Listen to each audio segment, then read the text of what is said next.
여러분, 제가 지금부터 들려드릴 이야기를 믿으실 수 있겠습니까? 72세 할머니가 며느리 손에 이끌려 한여름 40도가 넘는 다락방에 감금당했습니다. 물 한 모금, 음식 한 입 없이 무려 5일 동안 말입니다. 하지만 여러분, 이건 시작도 아니었습니다. 진짜 지옥은 그 며느리에게 찾아왔거든요. 그것도 상상도 못할 방식으로 말입니다. 제 이름은 박영자. 올해 72세입니다.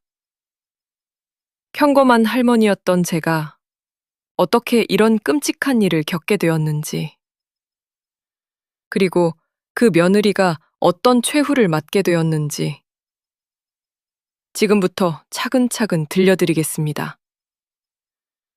이야기에 앞서 먼저 구독과 좋아요 남겨주시면 영상 제작에 큰 힘이 됩니다.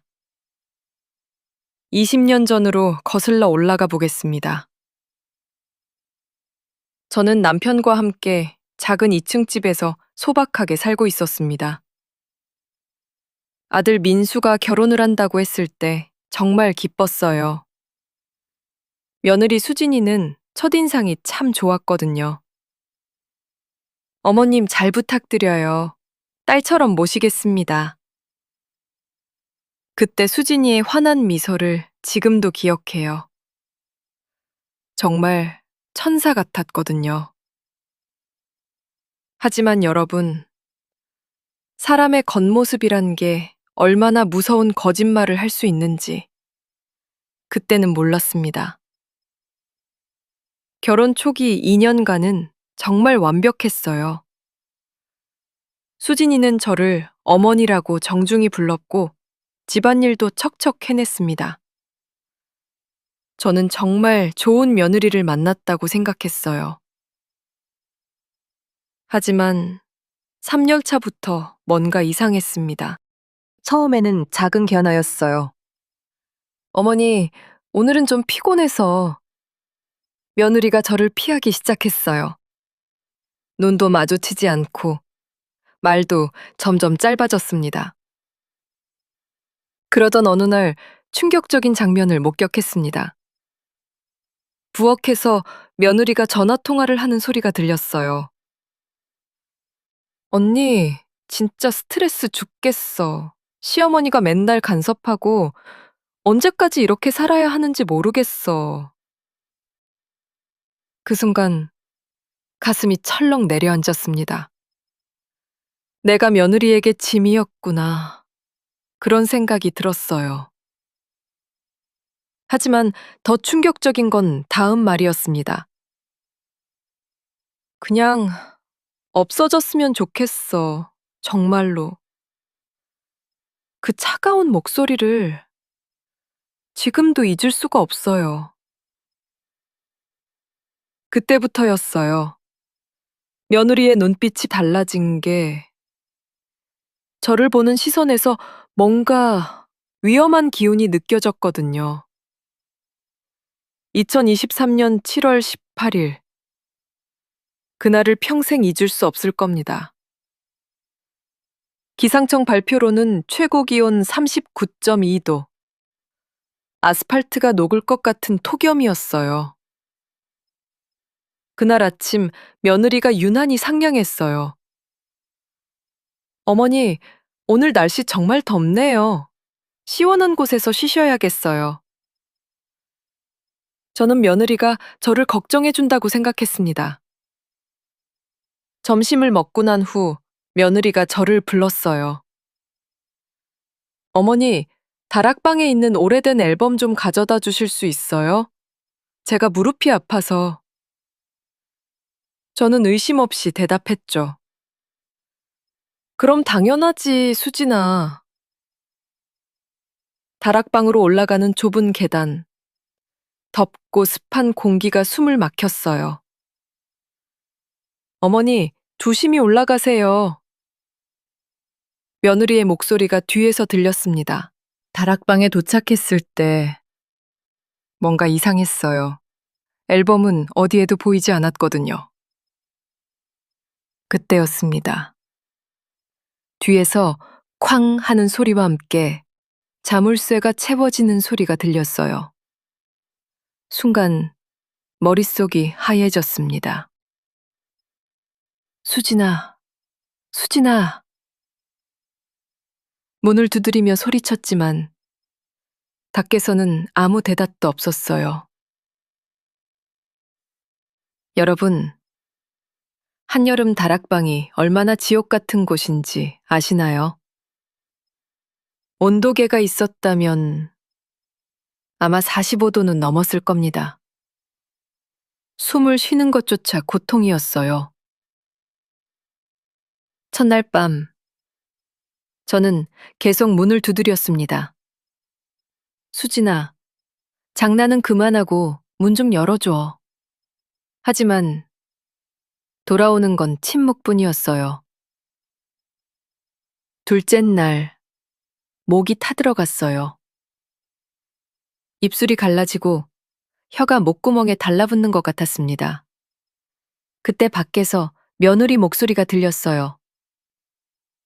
어머니, 밥은 드셨어요? 저는 기뻐서 소리쳤죠. 수진아, 빨리 문 열어줘. 하지만, 그냥 궁금해서 물어본 거예요. 좀 더 계세요. 그 차가운 목소리. 지금 생각해도 소름이 돋습니다. 셋째 날부터는 환각이 보이기 시작했어요. 돌아가신 시어머니가 나타나서 영자야, 힘내라고 하기도 하고, 어린 시절 어머니가 손짓하기도 했어요. 넷째 날, 거미가 제 팔을 기어 올라갔어요. 평소라면 기겁했을 텐데, 그때는 반가웠어요. 적어도 살아있는 건 저뿐이 아니구나. 그런 생각이 들었거든요. 다섯째 날 새벽, 저는 의식을 잃었습니다. 그런데 여러분, 더 충격적인 사실이 있었습니다. 아들 민수가 이 모든 걸 알고 있었다는 거예요. 넷째 날 밤, 희미한 의식 속에서 들린 대화. 여보, 어머니는 괜찮겠지. 신경 쓰지 마. 어차피 우리한테 짐이었잖아. 그 목소리는 제 아들 민수였습니다. 하지만 너무 오래 두면 위험하지 않을까? 아니야. 며칠 더 두자. 어머니도 정신 차릴 거야. 그 순간 세상이 무너졌어요. 10달 뱃속에서 키우고 30년을 정성으로 기른 아들이 저를 버린 거였어요. 엄마가 우리 집에서 나가시면 우리 마음대로 살 수 있을 텐데. 며느리의 말에 아들이 대답했어요. 맞아. 어머니 재산도 우리 거고. 그제야 깨달았습니다. 이 모든 게 제 재산을 노린 계획된 범죄였다는 걸 말이에요. 다섯째 날 오후 2시경 기적이 일어났습니다. 옆집 김할머니가 우유를 가져다 주러 왔다가 다락방에서 들리는 신음소리를 들은 거예요. 영자야? 너 다락방에 있니? 김할머니의 목소리가 천사의 음성처럼 들렸어요. 김할머니는 바로 119에 신고했어요. 30분 후, 구급대원들이 다락방 문을 부수고 들어왔습니다. 할머니, 의식은 있으세요? 그 순간 정말 꿈인 줄 알았어요. 병원에서 깨어났을 때 의사 선생님이 말씀하셨어요. 몇 시간만 늦었으면 정말 위험했습니다. 탈수와 열사병으로 목숨을 잃을 뻔하셨어요. 그때 병실로 며느리와 아들이 들어왔어요. 며느리는 뻔뻔하게도 눈물까지 흘리며 말했어요. 어머니, 정말 걱정했어요. 어머니가 다락방에 계신 줄도 몰랐어요. 그 연기력에 주변 사람들은 속았지만 저는 알고 있었어요. 그 눈빛에 담긴 차가운 본심을 말이에요. 퇴원 후 저는 결심했습니다. 이대로 당하고만 있지 않겠다고. 나를 지옥에 빠뜨린 그들에게 진짜 지옥이 무엇인지 보여주겠다고 말이에요. 남편과 밤새 의논했어요. 우리 재산 목록을 모두 정리했습니다. 아파트 시세 8억, 예금 2억, 주식 1억, 총 11억의 재산이 있었어요. 며느리와 아들이 그토록 탐내던 바로 그 재산. 하지만 저는 다른 계획이 있었습니다. 변호사 사무실을 찾아갔어요. 유언장을 새로 작성하고 싶습니다. 변호사 선생님은 놀라셨지만 제 의도를 이해하고 도와주셨어요. 모든 재산을 사회복지단체와 고아원에 기부하기로 했습니다. 아들과 며느리에게는 단 한 푼도 남기지 않았어요. 그리고 한 달 후 폭탄 선언을 했습니다. 가족회의를 소집했어요. 며느리는 여전히 가식적인 미소를 짓고 있었죠. 민수야, 수진아, 내가 할 말이 있다. 저는 차근차근 말했어요.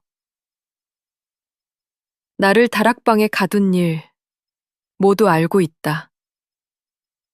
며느리 얼굴이 새파랗게 변했어요. 어머니, 그게 무슨... 조용히 해. 저는 단호하게 말했어요. 그리고 우리 재산은 모두 기부하기로 했다. 그 순간 며느리가 발작하듯 소리쳤어요. 어머니, 어떻게 그럴 수가 있어요?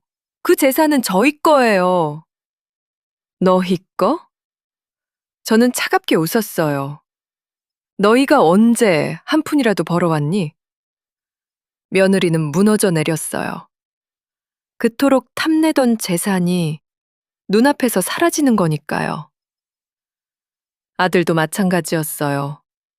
엄마, 다시 생각해봐요. 하지만 이미 늦었어요. 모든 서류는 완료된 상태였거든요. 그로부터 6개월 후 소문이 들려왔습니다. 며느리 수진이가 완전히 몰락했다는 소식이었어요. 먼저 아들 민수가 감당할 수 없다며 이혼을 요구했어요. 이 모든 게 네 탓이야. 부부싸움은 매일 계속되었고 결국 파경에 이르렀습니다. 친정에서도 등을 돌렸어요. 시어머니를 가둔 딸을 두고 볼 수 없다. 수진이는 갈 곳을 잃었어요. 직장에서도 소문이 퍼졌어요. 한국은 좁거든요. 시어머니를 학대한 며느리라는 소문은 삽시간에 퍼졌고 수진이는 해고당했습니다. 한 달 전 마지막 소식을 들었어요. 수진이가 원룸에서 혼자 살고 있다는, 빚에 쪼들려 하루하루 버텨가고 있다는 소식이었어요. 저를 다락방이라는 지옥에 가둔 그녀가 이제는 세상이라는 더 큰 지옥에 갇힌 거예요. 사랑하는 시청자 여러분, 이 이야기를 들으시고 어떤 생각이 드시나요? 복수가 옳았을까요? 틀렸을까요? 저는 후회하지 않아요. 악한 마음으로 남을 해친 사람은 반드시 그 대가를 치러야 한다고 생각하거든요. 하지만 여러분들께는 이런 조언을 드리고 싶어요. 가족이라는 이름으로 서로를 소중히 여기세요. 욕심이 사랑을 이기게 하지 마세요. 며느리도 시어머니도 모두 한 가족이니까요. 그리고 만약 여러분 주변에서 이런 일이 일어난다면 외면하지 마세요. 작은 관심이 한 사람의 생명을 구할 수 있거든요. 저를 구해준 김할머니처럼 말이에요. 긴 시간 들어주셔서 감사합니다. 여러분의 가정에는 항상 사랑과 평화가 가득하길 바랍니다. 구독과 좋아요 잊지 마세요. 다음에 또 다른 이야기로 찾아뵙겠습니다.